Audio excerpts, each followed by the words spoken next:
বিজেপিৰ মন্ত্ৰীসভাত কি মানুহ নাই অহংকাৰে মূৰত ধৰিছে বিজেপিৰ মন্ত্ৰীসকলৰ সকলোৱে কেৱল ওপৰৰ আৰু ওপৰৰ এজন যদি ওপৰৰ মাল আনজন আকৌ ওপৰৰ মানুহ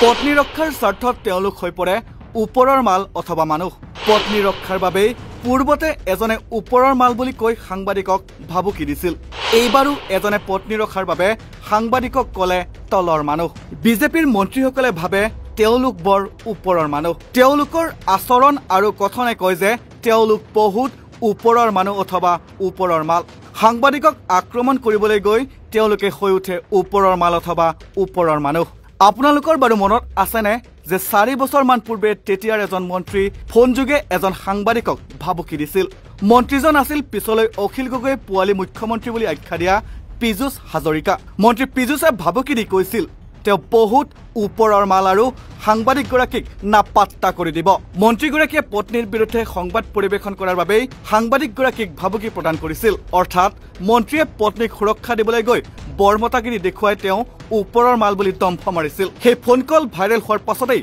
সমগ্ৰ ৰাজ্যত তুমুল প্ৰতিক্ৰিয়াৰ সৃষ্টি হৈছিল সামাজিক মাধ্যমত মন্ত্ৰীগৰাকীক ওপৰৰ মাল বুলি আখ্যা দি ট্ৰল কৰিছিল সমালোচনাও কৰিছিল অসমৰ মানুহৰ পাব্লিক মেমৰি দুৰ্বল যদিও এতিয়াও খেনুৰ সেই ঘটনা নিশ্চয় ৰিণিকি মনত আছে সেই ঘটনাটোৰ দৰে তদ্ৰুপ এটা ঘটনাৰ পুনৰাবৃত্তি ঘটিছে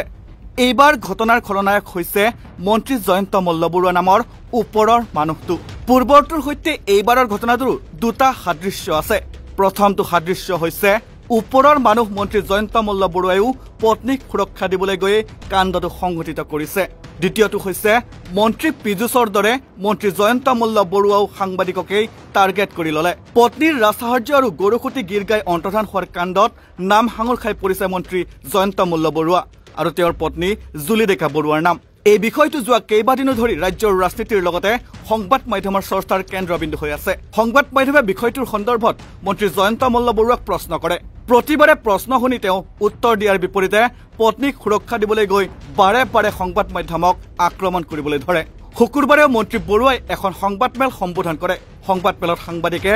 চৰ্চিত বিষয়টোৰ সন্দৰ্ভত প্ৰশ্ন কৰাৰ লগে লগে পুনৰ আক্ৰমণাত্মক হৈ পৰে মন্ত্ৰী বৰুৱা এইবাৰ তেওঁ নিজকে ওপৰৰ মানুহ বুলি ভাবি ললে তেওঁ কলে তলৰ মানুহে প্ৰশ্ন কৰিলে মই উত্তৰ নিদিও মালিকে প্ৰশ্ন কৰিলেহে উত্তৰ দিম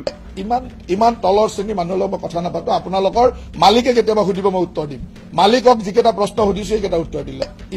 ইমান তলৰ শ্ৰেণী মানুহৰ লগত কথা নাপাতো আপোনালোকৰ মালিকে কেতিয়াবা সুধিব মই উত্তৰ দিম মালিকক যিকেইটা প্ৰশ্ন সুধিছো সেইকেইটা উত্তৰ দিলে ইয়াৰ অৰ্থ হ'ল তেওঁ বহু ওপৰৰ মানুহ যেনেকৈ অসম মন্ত্ৰীসভাত এজন ওপৰৰ মাল আছে ঠিক তেনেকৈ তেওঁ হৈছে অসম মন্ত্ৰীসভাৰ এজন ওপৰৰ মানুহ এয়াই হৈছে অসমৰ মন্ত্ৰীসকলৰ চাৰিত্ৰিক বৈশিষ্ট্য কেৱল দম্ভ অহংকাৰে পূৰ্ণ যেতিয়াই সুযোগ আৰু সুবিধা পায় তেতিয়াই সাংবাদিক তথা সাধাৰণ মানুহক অপমান কৰি নিজৰ দম্ভ অহংকাৰৰ বুলডোজাৰখন চলাই দিয়ে news desk report north east নাও